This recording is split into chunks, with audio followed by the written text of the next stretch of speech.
If you can please bear in mind, the manager will need to hear the question in what is not his native language. So then the first three, and then we'll go over to Monday. Okay. Fantastic. Jürgen, a week ago, ahead of the first leg, you spoke about your team being underdogs in this tie. As we sit at halfway, 3-0 up from the first leg, how do you change your approach now that you are favourites to go through? First of all, I'm not interested in this kind of labels, favourite and underdog. I thought it's common sense to say if you play in the Champions League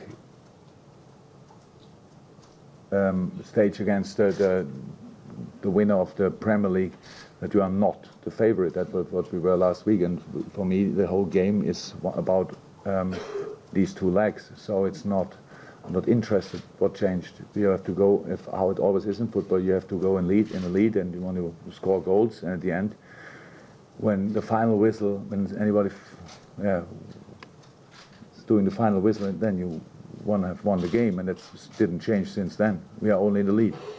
No problem with that. It's better than I could have expected, but we all know, and I think you all know, that there is still a lot of work to do, and that's why we are here, and not thinking about who is now favorite or whatever. It's all about going the next round. That's what we will try tomorrow.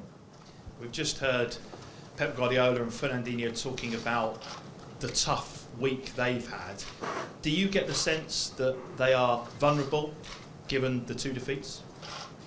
No, I didn't need anything like that. I knew when we played City, when we lost here 5-0 in the beginning of the season, everybody saw the quality of City, even when we were one man down, but the quality of City was clear. It was clear when you saw preparation for the season, signings. We all know about Pep, best coach manager in the world, and then it was clear that they will be outstanding. But there's no perfect football team in the world. That the games doesn't give you the chance to be perfect. You have moments, you have situations, you have days, sometimes only minutes, but they had it most consistently. That's why they will be champion at the end of the season. So I knew before that they can concede goals, and if you can concede goals, you can lose. That's how it is, but didn't need anything like that. It's a tough moment for all teams in football, like for us as well. Even when we won the first leg, then we had to go to Everton for the derby. It was not easy, and there are a lot of problems around, but I don't think that anybody really thinks about problems in that moment. It's a big excitement about the opportunity and the chance to go to the next round, which is not fixed so far, but I don't need that. It's not, I don't think that Barcelona thinks they are already through against Rome, because that's football. You have always the chance to respond. You have always the chance to strike back, and that's what City has the chance to, and we have the chance to play again really, really good and to win the game. Why not? I think most of the people think it's not one say, okay, Liverpool will go through, but on the other hand side, I think, but they will probably lose here and all that stuff. Nothing is fixed, so we have the chance to win. It will be difficult, but I think when you start a football game, that should be the target. And just finally, Mo Salah, how is he, and can we expect to see him tomorrow? Not sure 100%. He was yesterday with the athletic coach in training, and now I'm here at 5 o'clock. We train at Melbourne, and then we see if he can be part of the training. I would say rather yes than no, but we have to see. Then we have to wait for the reaction until tomorrow, and then we'll make a decision. That's it. Okay, we'll take a couple from Mandy, then we're going to go to the reporter in front there. So yes.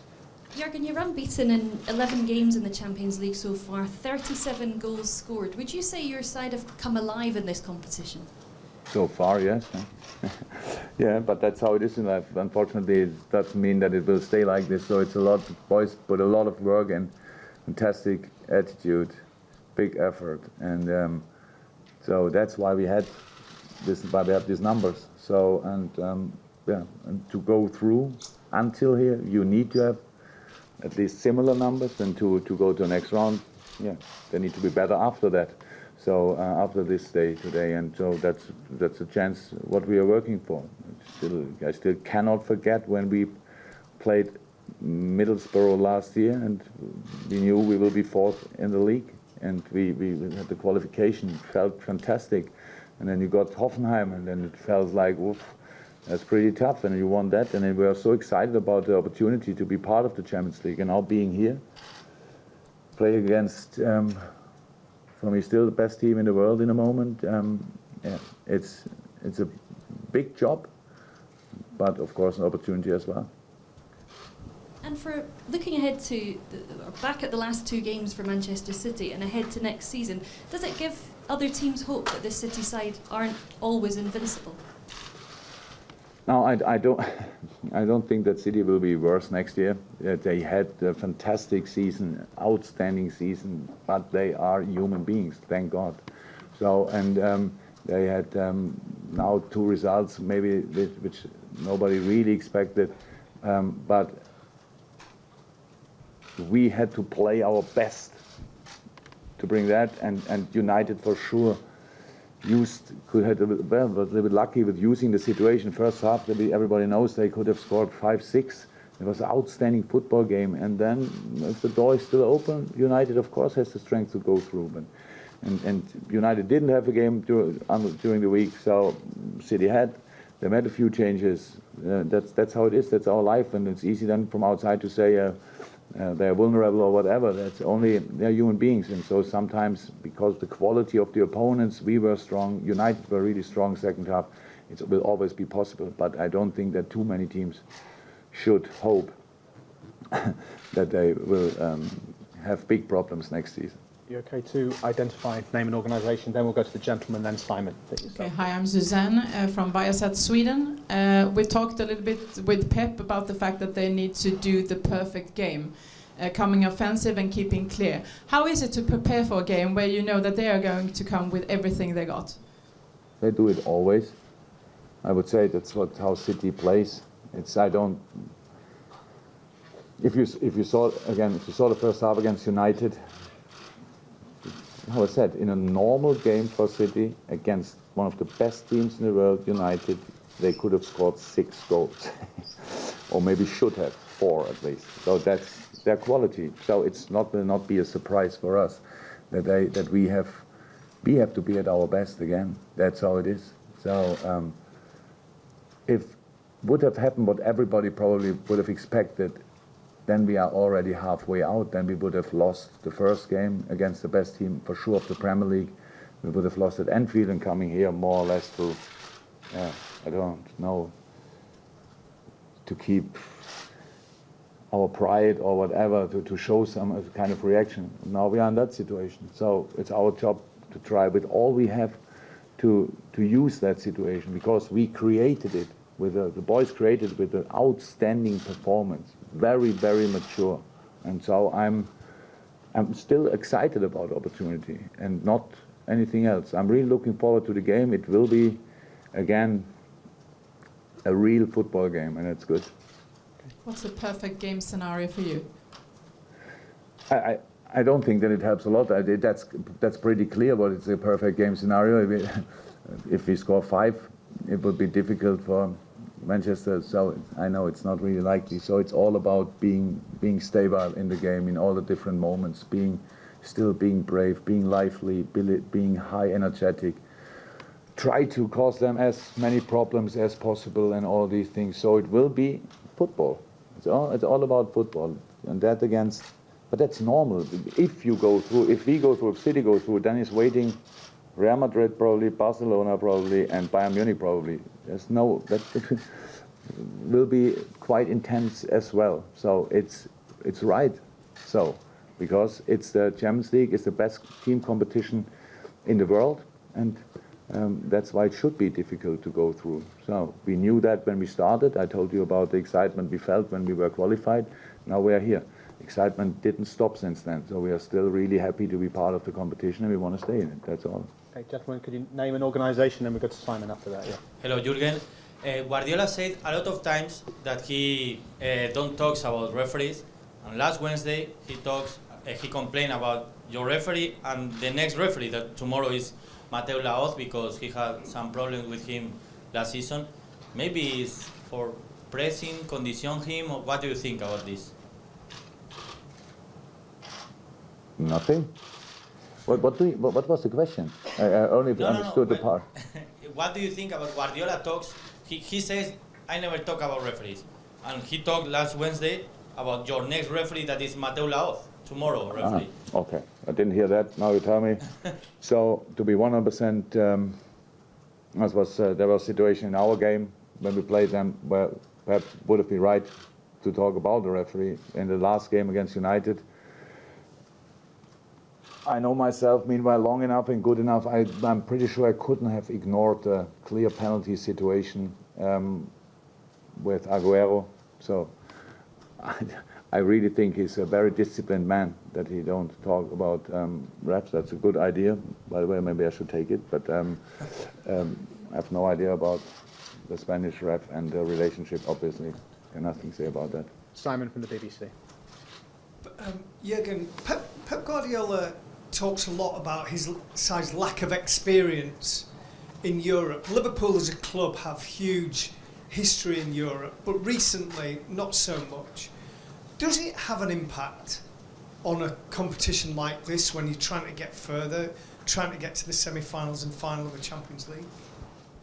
There's a mood around. That's just something like the experience. I don't think really helps. You can ask yourself if the experience of your grandfather helped you a lot in your life. I'm not sure. You have to make your own experiences. That's maybe, but in a club it's like this, that the mood is special in these moments. You can feel it even if you, of course, as you can imagine, the short periods between the games. Not, but it's never really easy to be part of the normal life and feel and hear what people are saying about the excitement and the importance of the competition. But you feel that it's European nights for LFC are special. Expectations big, but we are not more experienced than the City players in this competition, especially in the Champions League. We have been with a few of the boys 2 years ago in the European League final, clear, but it's an experience. When you lose the final, it's not an experience you really need or you use a lot.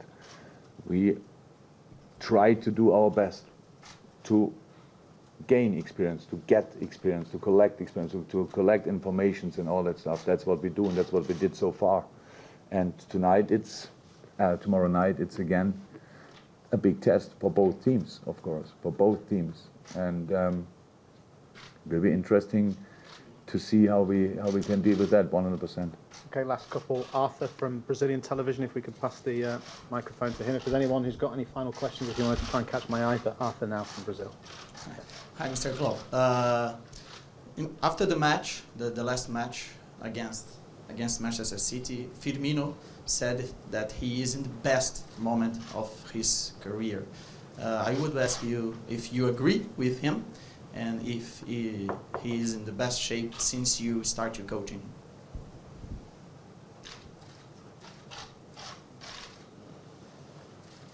Yes.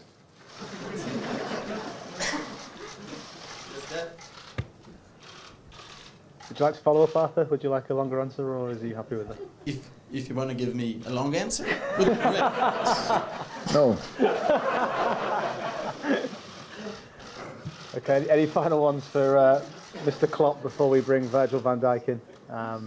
Any final questions? No? Okay, guys. Our training's at Melwood. I think we've said 5 o'clock, but it'll be close to 5. If I will be there in time. Yes, indeed. Thank you very much. Cheers, guys. Thank you. Thank you. Bye. See you. Thank you, Arthur.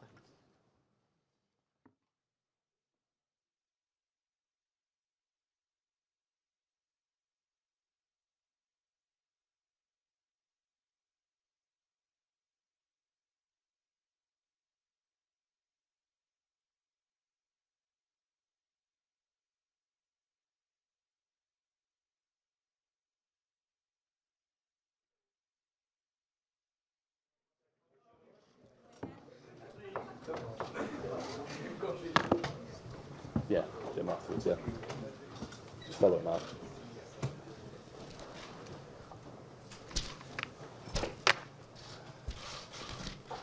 Okay, Ben, do you want to start things off? Fantastic. Virgil, thanks very much for joining us. We've just heard from Pep Guardiola, we've heard from Fernandinho, we've now heard from your manager, and there's been a lot of talk about the number of goals Manchester City need to take this tie either to extra time or to put themselves in a position to go through. So, from your point of view, how are you approaching the game as defensive units? Well, it's pretty clear that, defending a 3-0 lead here is going to be a bit of a strange situation. But I think we need to come in with the mindset that it's still 0-0. We want to win the game, and we know we're capable of scoring goals. We know also as a team we can defend pretty well, very compact, and you could see it also in the second half we played them. But I think the main thing is that we definitely need to keep a mindset of winning the game instead of defending a lead. Have you been working on your defensive shape given the state of the tie? Do you change your strategy at all, or do we expect to see the same attacking, free-flowing Liverpool team? Well, yesterday was a recovery day because we played the other day. So today we're gonna have a talk, a meeting, and prepare us very well for the game. And then even on the match day we will discuss and prepare us even better. And given Manchester City were beaten at Anfield, they had the chance to win the title at the weekend and failed to take it, losing to Manchester United. Do you get the sense that they are vulnerable? Well, I got the sense after the game we played them at Anfield already. Obviously they have so much quality. They're gonna win the league. That's pretty clear. That's not for no reason. But we know what we're gonna face. We know their strengths. We know their weaknesses, and we need to be 100% and even more to finish the game. Virgil? We know that psychology plays a lot in football and in sports in general. So if they score early, City, how would you prepare for that situation as a unit, as a defensive unit? Well, we need to stay calm. That's the main thing. But yeah, we're not gonna think that they're gonna concede early. That's not the mindset we want to go into the game. We know we need to be 100% and try and do the same thing we did in the first half against them. And I think if we do that and everyone is ready for it, then it's gonna be a difficult night for them as well. Looking at it in a different way, you are one of the few teams that managed to keep a clean sheet against City. How much confidence does that give you going into the Etihad? Well, I think we're full of confidence anyway. Apart from the 3-0 lead, I think we played well against them. We played, especially the first half, where we had 3 amazing goals, and the second half where we defended as a unit, fantastic as well. So we're pretty confident, but we know it's going to be a totally different game maybe tomorrow, where they need to come, but we need to be ready and prepared for everything. And what I said, we want to win the game. Virgil, because of the reception that the Manchester City players got at Liverpool last week, there's a chance that Manchester City fans in particular will be very aggressive and vociferous with the reception for the supporters tomorrow. Are you concerned about that? Does that bother you? Will you feed off it and actually make you play better? Well, that's something really I can't, comment on. What happened before the game? That's something I have no control or anything. But we just need to be ready for our football match. That's the only thing what we can have influence on. So that's going to be the case. Okay, could you, David, at the end here, please? Virgil, Pep Guardiola said in his press conference that he felt that Liverpool were probably one of the worst teams you could face, being 3-0 down after the first leg. Would you agree with that assessment? Yeah, being 3-0 down against anyone shouldn't be good. But yeah, I think we as a team, we feel like we're in a great moment at the moment, and I think we can make it difficult for any team in the world. That's what I think.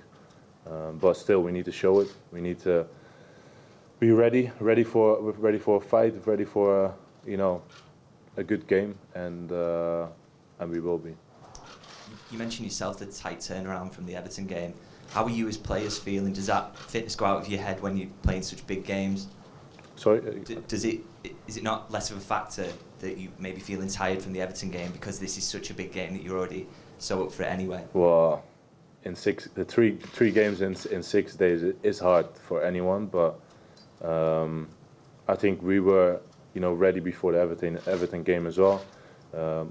Unfortunately, we didn't win that one, but I think for tomorrow we want to win it again, and we're going to be prepared and ready for whatever's coming. Thank you. Any other questions? Yeah, gentleman here, please. Hi, Virgil. When you played in Holland, it was quite a steady league. Then you went to Scotland, England, and after Southampton, it's a much harder time of the year. So many games. Can your body take all that? Obviously, it can. Looking at you playing so many games, but can you describe what's happening to you? Yeah, no, I can handle it definitely. It's hard, it's tough, and it's only, I think, 1.5 months left of games, and then a well-deserved break. But I think as a football player, you want to play games. You want to, compete, and especially at the time we're in right now, and playing for the Champions League semi-final, and even the other day playing the Merseyside derby. It's just an amazing time to be a Liverpool player. You waited. Can I ask Yeah. one? You waited quite a long time. Didn't go into any other club, and waited for Liverpool. Was this what you saw at that time, or were you hoping to create something like this here? Yeah, well, I came definitely to Liverpool to achieve everything that's possible, and to that it happened in the winter. That was obviously fantastic news for me and my family, and you hope to try and settle as quick as possible within the group. Also, apart from football, with living and the family as well, and I think it went pretty well. So I'm just enjoying every day, every bit of it, and I'm around with fantastic players, with a fantastic coaching staff, and amazing fans, and a great stadium to play in. So I'm enjoying every bit of it. Okay, Mandy in the middle there, PLP. Thank you. Virgil, 11 games in the Champions League so far, 37 goals scored. Do you think Liverpool have come alive in this competition this season? I think that's pretty clear, yeah. Yeah, a lot of goals, a lot of great results. Yeah, it's been a great campaign so far, and hopefully we can make the next step tomorrow night. Okay. Any final questions? Just one at the back there, I think.